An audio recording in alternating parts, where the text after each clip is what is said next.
Wah, itu ada dua nggak ininya? Mic-nya? Ini dua. Dua ya? Dan rumah, mic-nya ada di rumah. Jadi, dekat-dekatannya ini. Suaranya juga kedengeran. Kedengeran ya. Iya, iya.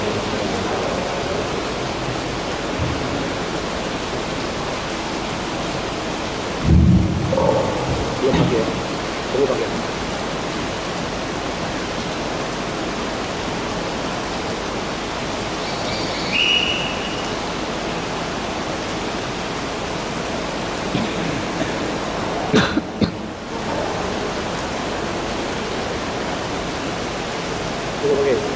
5, 4, 3, 2, 1, mulai. Assalamualaikum warahmatullahi wabarakatuh. Waalaikumsalam warahmatullahi wabarakatuh. Bismillahirrahmanirrahim. Alhamdulillahi rabbil alamin. Wassalatu wassalamu ala asyrafil anbiya'i wal mursalin wa ala alihi wa ashabihi ajma'in.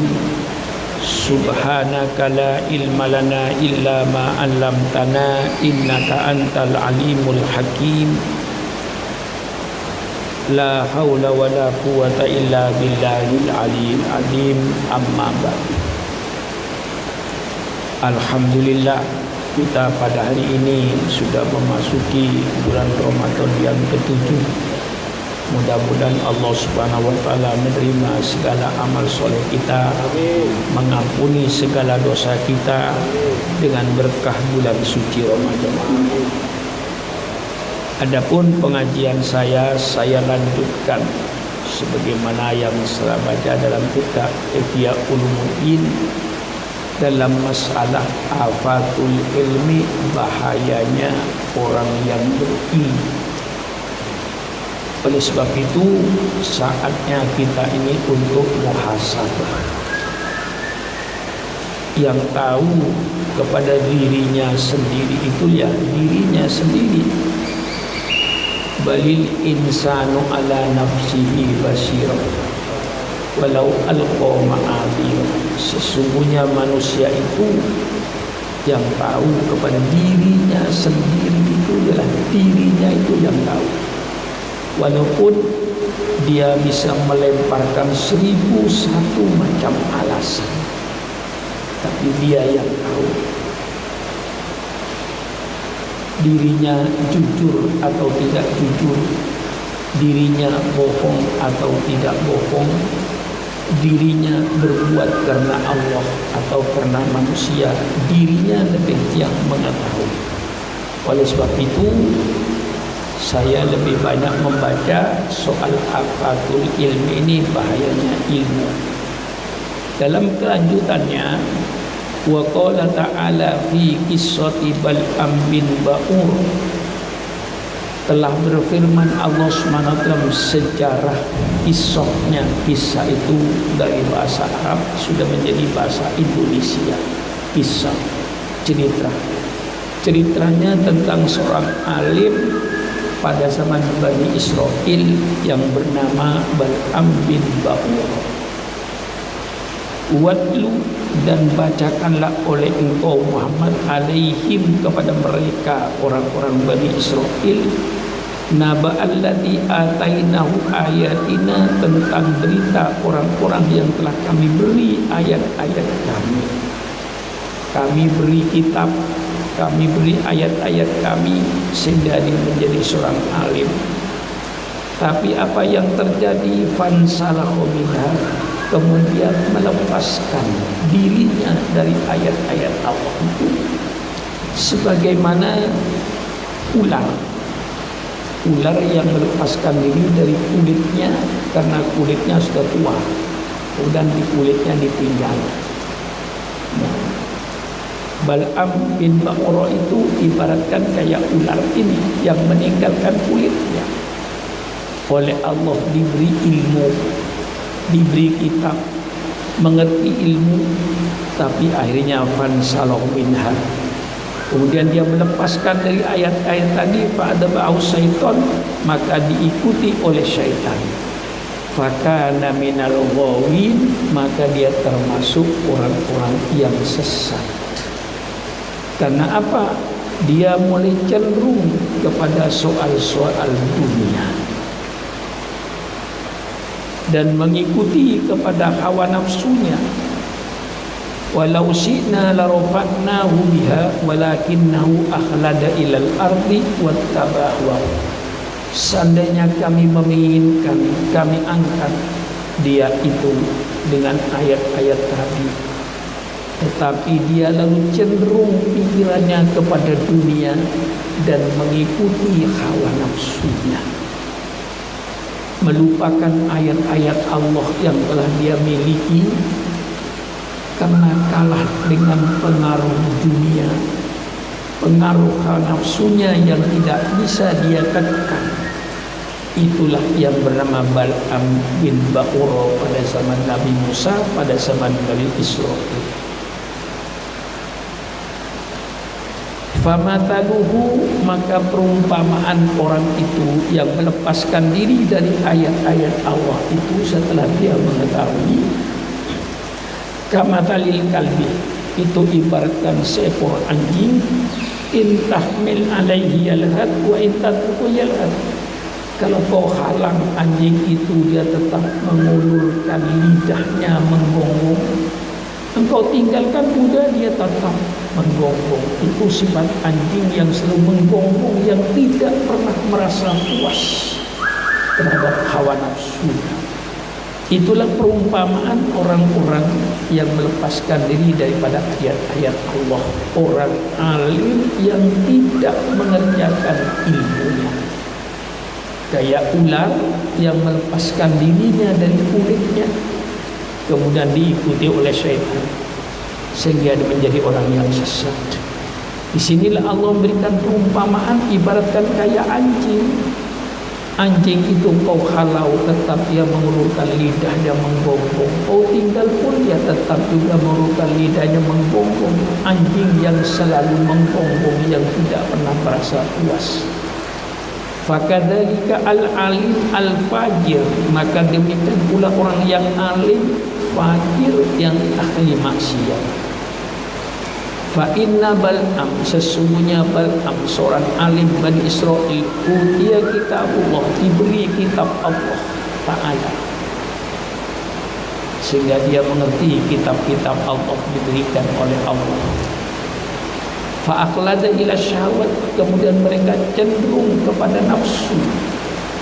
Fasyabbaha bil kalbi, maka Allah mengumpamakan seperti anjing. Hai sawa'un, maka sama utia bil hikmah, dikasih hikmah atau tidak dikasih, fahuwa yalhad, dia tetap akan menggonggong ila syahwat, kepada hawa nafsunya. Nah, inilah ibaratnya ulama-ulama yang berilmu yang tidak mengamalkan ilmunya. Wa qala Isa alaihissalam, matal ulama isu kama bisahratin waqa'at ala famin nahl. Berkata Nabi Isa alaihissalam, perumpamaan ulama isu itu ulama dunia, ulama yang cenderung kepada dunia. Bukan lalu berarti ulama dilarang kaya, tidak. Bukan berarti ulama dilarang mencari kedudukan dan jabatan. Persilakan jadi orang kaya, tetapi dia tidak bersifat tamak dan rakus kepada kekayaannya. Berapa banyaknya orang yang kaya, ulama yang kaya, tapi dia tidak merasa cenderung kepada dunianya. Malah justru kekayaannya dipergunakan untuk mencari keridhaan Allah. Imam Abu Hanifah, imam yang kaya, tetapi dia dengan kekayaannya tidak pelit, zakat dikeluarkan, infak dikeluarkan, hartanya dipergunakan di jalan-jalan yang diridhoi oleh Allah Subhanahu wa ta'ala. Berkata Nabi Isa alaihissalam, matal ulama isu, perumpamaan ulama su, kamatali sofratin, seperti batu besar, waqa'at ala famin nahri, yang berada di mulutnya sungai. Di mulutnya sungai seolah kayak penghalang. La hiya tashrabu alma, dia tidak minum dari air itu, tidak menyimpan air itu, tidak mengisap air itu. Wala hiya tatrukul ma, dan dia tidak pula meninggalkan air. Yakhlusu ila syati, yang menyampaikan kepada pertanian, kepada tanaman. Itulah ulama zuhd, diibaratkan kayak batu gede yang ada di mulutnya sungai. Dia tidak mengambil manfaat dari air karena air tidak masuk ke dalam batu itu, dan juga tidak menyampaikan air tadi kepada tanaman. Itu percontohan ulama zuhd. Lebih lagi di sini percontohan lebih dahsyat lagi. Wa matalu ulama zuhd matalu qanatil hissi, dhahiruha jisun wa batinuha natinun. Perumpamaan ulama zuhd itu mithlu qanatil hissi, seperti parit di kebun. Al-his itu kebun kurma yang berbaris. Itu ibaratkan parit di kebun kurma itu. Itu cuma isyarat kinayah. Sebenarnya maksudnya itu WC, tempat buat kotoran. Doiruhu isun, dohirnya kelihatan. Parit tadi itu putih bersih karena dikapur. Dulu tidak ada cat, nah ada kapur. Jadi isun itu yang dikapur bersih kelihatannya. Paritnya karena dikapur, kalau sekarang katakan dicat, bersih. Tapi apa isinya di dalam? Wa batinuha natinun, di dalamnya bau busuk, kotoran, najis. Masya Allah. Dulu mungkin ya belum ada WC kayak WC kita sekarang yang pasang keramik itu, kotor plus. Jadi kalau sekarang saya umpamakan, ulama zuhd itu kayak WC di kamar mandi kita itu, putih, keramik, indah. Itu ulama zuhd, persis WC. Ya, saya kan sudah baca kitab, tapi jangan marah sama saya, jangan ngeritik sama saya. Saya baca kitabnya Imam Ghazali ini.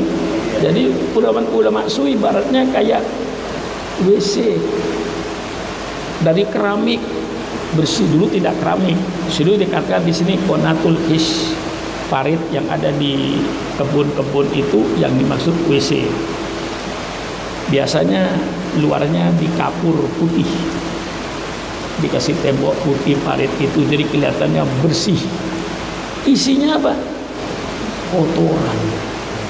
Nah, lalu sekarang WC-nya bukan lagi konatul his, sudah menjadi WC duduk, ada WC jongkok, dibuat dari keramik, bersih dan tidak menjijikkan. Nah, jadi ulama zuhd itu dalam kitabnya yaitu ibaratkan kayak WC. Ya agak kasar ya, tapi saya membaca apa adanya lah. Ya, ulama zuhd itu kayak WC, kelihatannya bagus, bersih, tapi isinya di dalam kotoran. Na'udzubillah, na'udzubillah. Jadi di sini katakan wa matalu ulama zuhd matalu qanatil his, dhahiruha jisun wa batinuha natinun. Perumpamaan ulama zuhd itu seperti parit yang ada di kebun-kebun yang diputihkan dengan kapur bersih, tapi isinya di dalam adalah kotoran yang berbau busuk. Wa matalul kubur, ini perumpamaannya itu ada juga. Jadi ulama itu kayak kuburan. Apa kuburan ini? Amirun, dibangun bagus ya, Matalul kubur dhahiruha amirun. Tampaknya dilihat kuburan itu bangunan bagus, apalagi sekarang. Apalagi kalau pergi ke Johor, tempat kuburan-kuburan mufti-mufti itu, kuburannya kayak istana. Kalau lihat kuburan lagi di Irak, kuburannya kadang-kadang dibikin dari emas, pintunya emas. Wah. Jadi wa makanul kubur, dan ulama itu seperti kuburan. Dhahiruha, dohirnya, tampaknya kelihatan amir, suatu bangun yang bagus. Wa batinuha idhamul mautah, tapi di dalam isinya tulang-tulang dan daging-daging mayit itu yang berbau. Itulah gambaran ulama sufi. Na'udzubillah min dzalik. Oleh sebab itu saatnya sekarang kita koreksi semua. Benarkah apa yang kita katakan ini benar-benar dengan ikhlas lillahi ta'ala? Itu hanya dirinya yang tahu. Ikhlas itu yang tahu hanya dirinya. Apa pengertian ikhlas itu? Pengertian ikhlas itu menghilangkan segala macam karena. Kita sholat karena ingin dipuji orang. Kita sholat karena menghadapi pilkada, ingin dipilih oleh rakyat. Kita sholat karena ingin disenangi mertua. Macam-macam. Karena banyak karena ini. Nah, ikhlas itu hilangkan semua karena, sisain satu karena Allah. Maka selalu sholat itu lillahi ta'ala. Lillahi ta'ala karena Allah, bukan karena ingin dipuji orang. Oh, itu orang baik, ahli ibadat. Tidak. Betul-betul beribadat karena Allah Subhanahu wa ta'ala. Tidak minta dipuji dan tidak takut dibenci. Termasuk juga kepada para mubaligh itu, sampaikan ulil haq walau kana murran. Sampaikan kebenaran itu walaupun ternyata nanti akibatnya pahit, tapi sudah menjadi kewajiban kepada kita untuk menyampaikan kebenaran. Walau kana murran, walaupun itu pahit, sampaikan kebenaran itu lillahi ta'ala, karena Allah. Bukan ya na'udzubillah dia berani supaya dikatakan pemberani. Dia menyampaikan sekali dengan tegas supaya dikatakan orang pemberani. Itu namanya tidak ikhlas. Ikhlas itu menghilangkan segala karena. Tinggal satu, berbuat karena Allah. Kita jadi mubaligh, sampaikan ajaran Allah karena Allah. Tidak minta dipuji dan tidak takut dibenci. La yakhafu laumata laim. Kalau menyampaikan dakwanya, pidatonya mengharapkan pujian dari orang, itu tidak ikhlas. Kalau menyampaikan pidatonya untuk nahi mungkar, takut dibenci orang, itu pun tidak ikhlas. Maka juga kepada pemerintah, sebenarnya ulama itu tidak ada ulama oposisi itu. Ulama semestinya mengerti ati Allah wa ati Rasul wa ulil amri minkum. Taatlah kau kepada Allah, taatlah kau kepada Rasul, taatlah kau kepada pemimpin-pemimpinmu, baik pemimpin negara maupun pemimpin agama. Maka tidak ada bagi ulama itu misalnya membenci pemerintah, itu tidak ada. Itu pemerintah kita. Tapi kalau ulama bisa mengkoreksi, justru itu kewajiban ulama, amar ma'ruf nahi mungkar. Ulama itu berkewajiban menyuruh kebaikan dan kewajiban untuk mencegah kemungkaran. Jadi kalau ada kemungkaran kita harus mencegah. Hadis Rasul sudah jelas dan hadisnya masyhur, idza ra'a ahadukum munkaran falyughayyir bi yadihi wa illam yastati' fa bi lisanihi wa illam yastati' fa bi qalbihi fadzalika adaful iman. Barang siapa melihat kemungkaran yang sudah jelas kemungkaran itu, cegahlah oleh engkau dengan tanganmu. Artinya kalau kau punya kemampuan kekuasaan. Kalau kau tidak mampu mencegah dengan tanganmu, dengan kekuatanmu, cegahlah dengan lisanmu. Kalau dengan lisan juga masih tidak mampu, takut, terakhir minimal fabi qalbihi, hatinya tetap mengingkari. Nah, disinilah kewajiban para ulama, sehingga pihak pemerintah jangan salah paham. Justru kalau ulama itu koreksi, berarti ulama ingin menyelamatkan pemimpinnya, bukan untuk menjerumuskan pemimpinnya, karena dia sayang kepada pemimpinnya yang jadi pemimpin. Kalau tidak benar dia katakan, jangan berbuat zalim, karena ini larangan Allah. Kepada rakyat jangan berbuat zalim, jangan menggusur tanah rakyat semaunya yang dia sudah puluhan tahun nempati.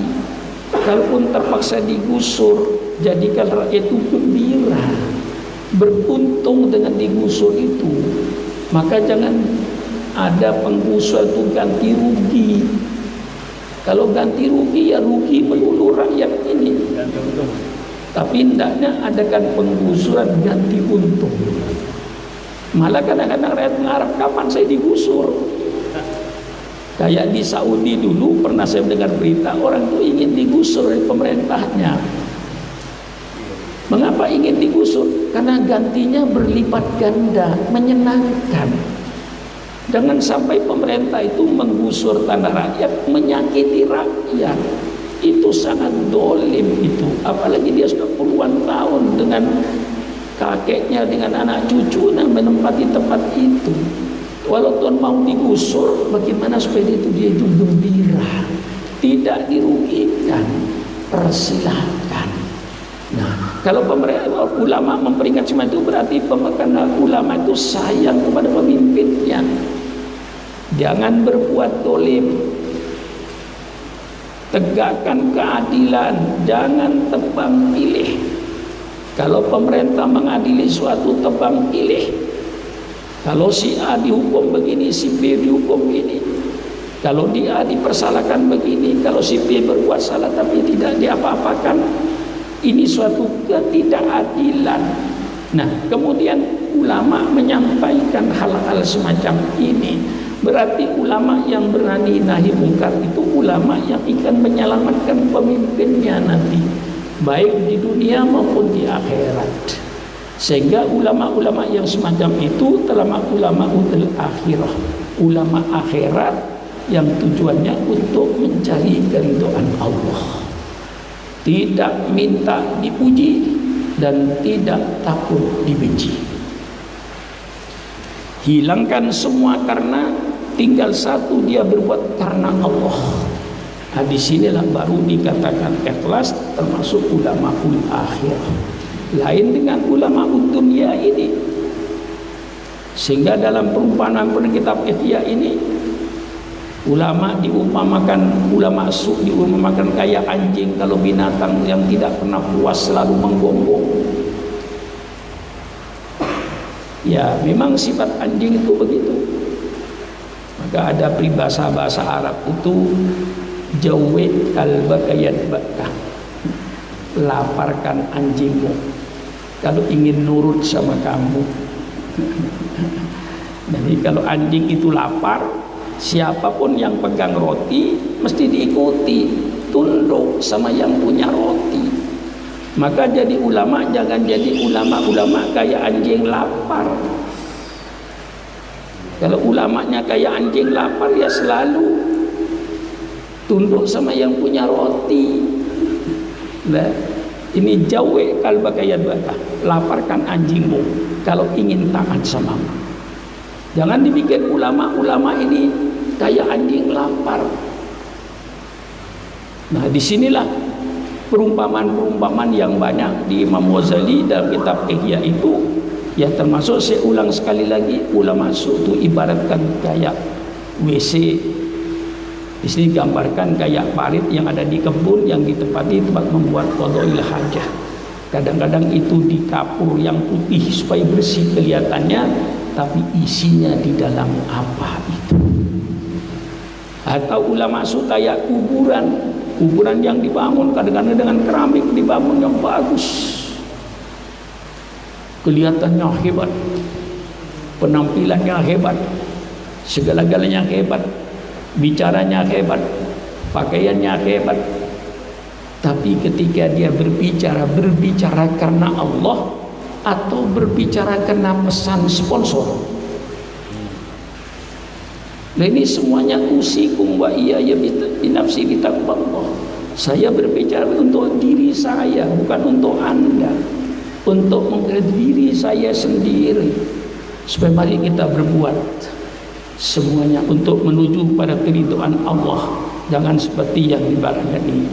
Fahadil akhbar wal athar, inilah berita-berita dari hadis-hadis al-akhbar, dari hadis-hadis wal athar, dan daripada perbuatan-perbuatan para sahabat, tubayyin, yang menjelaskan annal alima alladhi huwa min abna'id dunya, sesungguhnya orang alim yang menjadi anak-anak dunia.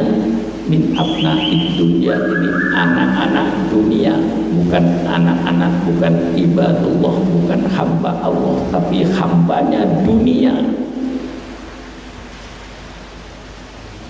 Nah, ini sekarang saya baca yang ada di sini, bahwa hadis-hadis dan athar yang dikumpulkan Imam Ghazali itu semuanya tubayyin, memberikan penjelasan annal alim, bahwa misalnya orang alim alladhi huwa min abna'id dunya, orang alim yang menjadi anak-anak dunia, artinya hamba-hamba dunia, bukan hamba Allah.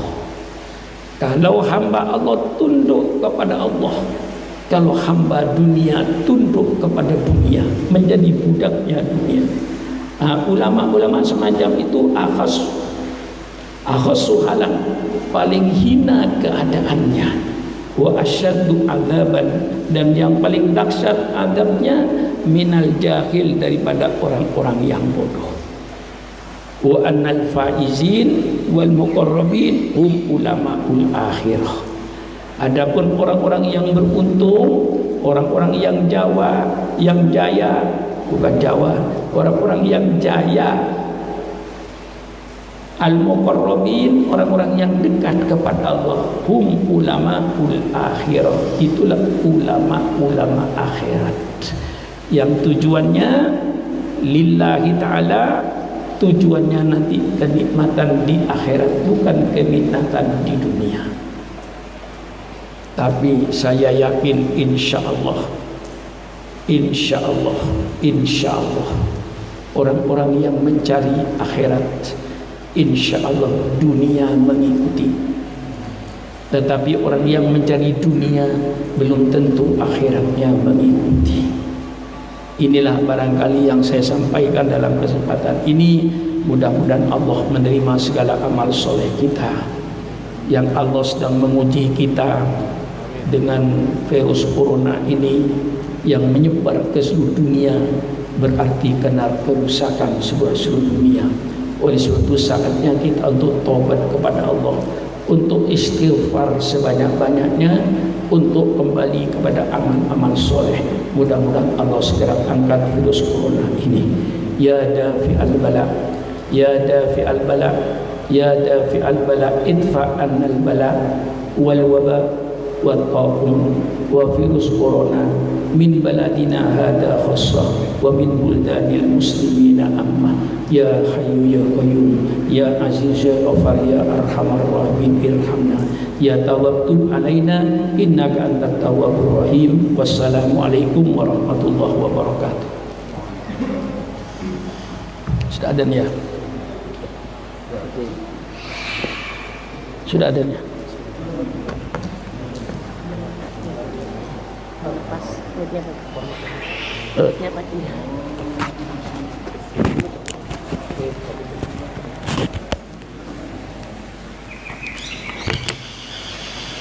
Ya, sudah adanya? Bismillahirrahmanirrahim.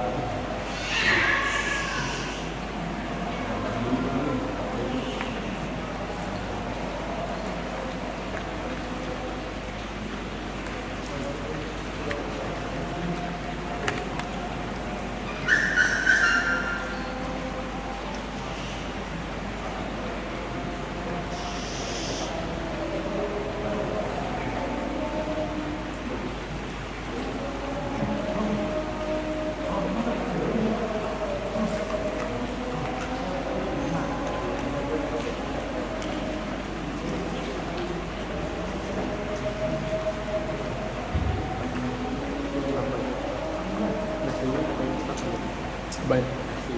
Ada dan barang. Yang Tahadus binimah hasil kerja kemarin. Ini yang pertama, hari pertama Allah tempat berlindung. Ini hari yang kedua, jangan sombong. Hari yang ketiga kemarin, mengapa pakai tahrif. Nah ini yang ini jadilah ulama akhirat. Jadi semua ini pasti di YouTube tersimpan. Alhamdulillah. oh iya. Alhamdulillah. Sampai Ustaz Kamuli juga ngikutin. Ustaz Kamuli. Kiai banyak.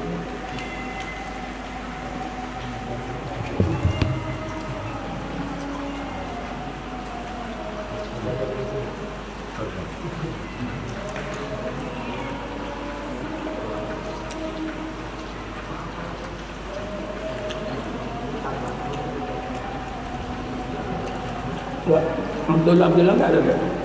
Nggak ada. Hujan yang masih. Tapi itu pakai saja. Saya Ustaz pertama ngaji ke Pak. Saya nggak tahu orang ini. Kira bukan ada.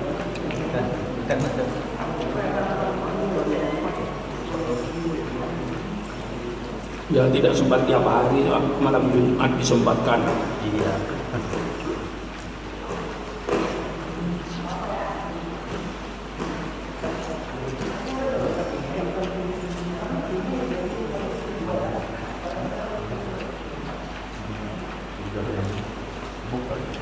Apa nasinya?